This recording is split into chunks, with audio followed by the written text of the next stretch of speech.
If a prophet or one who foretells by dreams appears among you and announces to you a sign or wonder, and if the sign or wonder spoken of takes place and the prophet says, "Let us follow other gods, gods you have not known, and let us worship them," you must not listen to the words of the prophet or dreamer. The Lord your God is testing you. You'll find out whether you love him with all your heart and with all your soul. It is the Lord your God you must follow, and him you must revere. Keep his commands and obey him. Serve him and hold fast to him.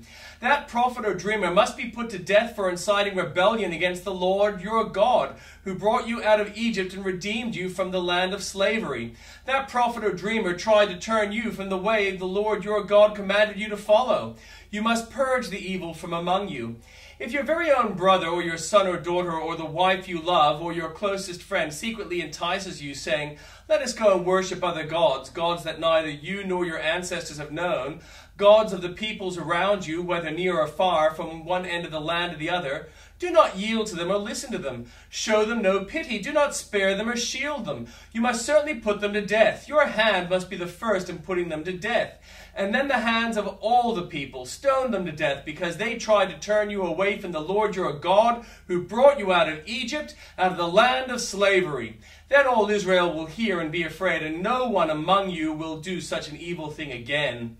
If you hear it said about one of the towns the Lord your God is giving you to live in, that troublemakers have arisen among you and have led people of their own town astray, saying, "Let us go and worship other gods, gods you have not known," then you must inquire, probe, and investigate it thoroughly. And if it is true, and it has been proved that this detestable thing has been done among you, you must certainly put to the sword all who live in that town. You must destroy it completely, both its people and its livestock. You are to gather all the plunder of the town into the middle of the public square and completely burn the town and all its plunder as a whole burnt offering to the Lord your God.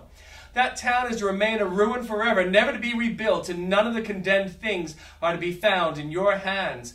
When the Lord will turn from his fierce anger, will show you mercy, and will have compassion on you, he will increase the numbers as he promised on oath to your ancestors, because you obey the Lord your God by keeping all his commands that I am giving you today and doing what is right in his eyes. You are the children of the Lord your God. Do not cut yourselves or shave the front of your heads for the dead, for you are a people holy to the Lord your God. Out of all the peoples on the face of the earth, the Lord has chosen you to be his treasured possession. Do not eat any detestable thing. These are the animals you may eat: the ox, the sheep, the goat, the deer, the gazelle, the roe deer, the wild goat, the ibex, the antelope, and the mountain sheep. You may eat any animal that has a divided hoof and that chews the cud. However, of those that chew the cud or have a divided hoof, you may not eat the camel, the rabbit, or the hyrax. Although they chew the cud and do not have a divided hoof, they are ceremonially unclean for you. The pig is also unclean. Although it has a divided hoof, it does not chew the cud. You are not to eat their meat or touch their carcasses. Of all the creatures living in the water, you may eat any that has fins and scales. But anything that does not have fins and scales you may not eat, for you it is unclean.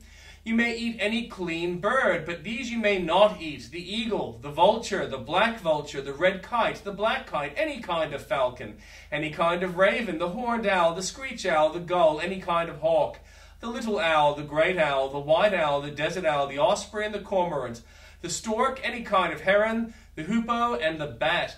All flying insects are unclean to you. Do not eat them, but any winged creature that is clean you may eat.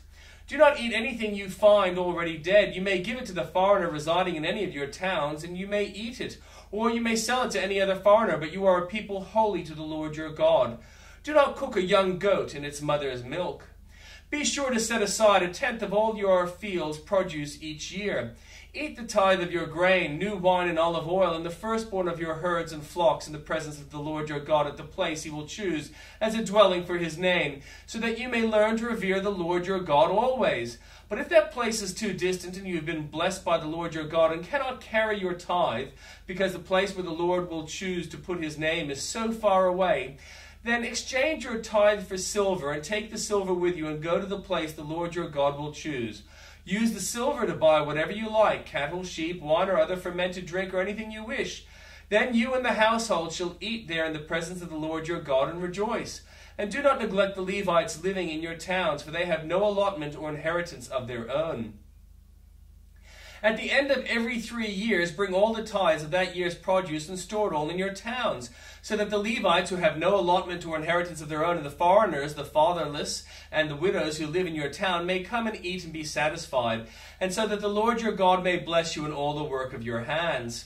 At the end of every 7 years you must cancel debts. That is how it is to be done. Every creditor shall cancel any loan that had made to a fellow Israelite. They shall not require payment from anyone among your own people, because the Lord's time for canceling debts has been proclaimed. You may require payment from a foreigner, but you must cancel any debt your fellow Israelites owes you. However, there will be no poor people among you, for in the land the Lord your God is giving you to possess as your inheritance, he will richly bless you. If only you fully obey the Lord your God and are careful to follow all these commands I am giving you today. For the Lord your God will bless you as he has promised, and you will lend to many nations, but will borrow from none. You will rule over many nations, but none will rule over you. If anyone is poor among your fellow Israelites in any of the towns of the land the Lord your God is giving you, do not be hard-hearted or tight-fisted towards them.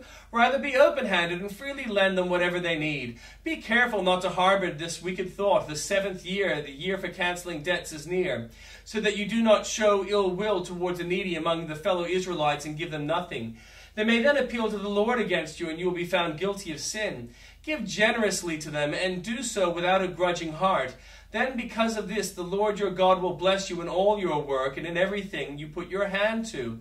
There will always be poor people in the land. Therefore I command you to be open-handed towards your fellow Israelites who are poor and needy in your land. If any of your people, Hebrew men or women, sell themselves to you and serve you 6 years, in the 7th year you must let them go free. And when you release them, do not send them away empty-handed. Supply them liberally from your flock, your threshing floor, and your winepress. Give them as the Lord your God has blessed you. Remember that you were slaves in Egypt, and the Lord your God redeemed you. That is why I give you this command today. But if your servants say to you, I do not want to leave you, because he loves you and your family and is well off with you, then take an awl and push it through his earlobe into the door, and he will become your servant for life. Do the same for your female servant.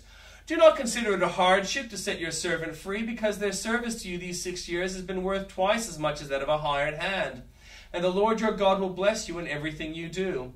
Set apart for the Lord your God every firstborn male of your herds and flocks. Do not put the firstborn of your cows to work, and do not shear the firstborn of your sheep. Each year you and your family are to eat them in the presence of the Lord your God at the place he will choose. If an animal has a defect, is lame or blind, or has any serious flaw, you must not sacrifice it to the Lord your God. You are to eat it in your own towns. Both the ceremonially unclean and the clean may eat it, as if it were gazelle or deer, but you must not eat the blood. Pour it out on the ground like water. And from the New Testament, one of the teachers of the law came and heard them debating, noticing that Jesus had given them a good answer. He asked him, of all the commandments, which is the most important? The most important one, answered Jesus, is this: Hear, O Israel, the Lord your God, the Lord is one. Love the Lord your God with all your heart and with all your soul and with all your mind and with all your strength. The second is this: Love your neighbor as yourself. There is no commandment greater than these. Well said, teacher, the man replied. You are right in saying that God is one and there is no other but him. To love him with all your heart, with all your understanding, with all your strength. And to love your neighbor as yourself is more important than all burnt offerings and sacrifices. When Jesus saw that he had answered wisely, he said to him, You are not far from the kingdom of God. And from then on, no one dared ask him any more questions. While Jesus was teaching in the temple courts, he asked, Why do the teachers of the law say that the Messiah is the son of David? David himself, speaking by the Holy Spirit, declared, The Lord said to my Lord, Sit at my right hand until I put your enemies under your feet. David himself calls him Lord. How then can he be his son? The large crowd listened to him with delight. As he taught, Jesus said, Watch out for the teachers of the law. They like to walk around in flowing robes and be greeted with respect in the marketplaces and have the most important seats in the synagogues and the places of honor at banquets.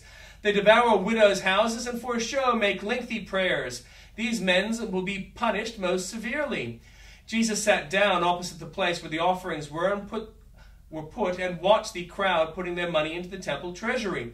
Many rich people threw in large amounts, but a poor widow came and put in 2 very small copper coins, worth only a few cents. Calling his disciples to him, Jesus said, Truly I tell you, this poor widow has put more in the treasury than all the others. They all gave out of their wealth, but she, out of her poverty, put in everything, all she had to live on.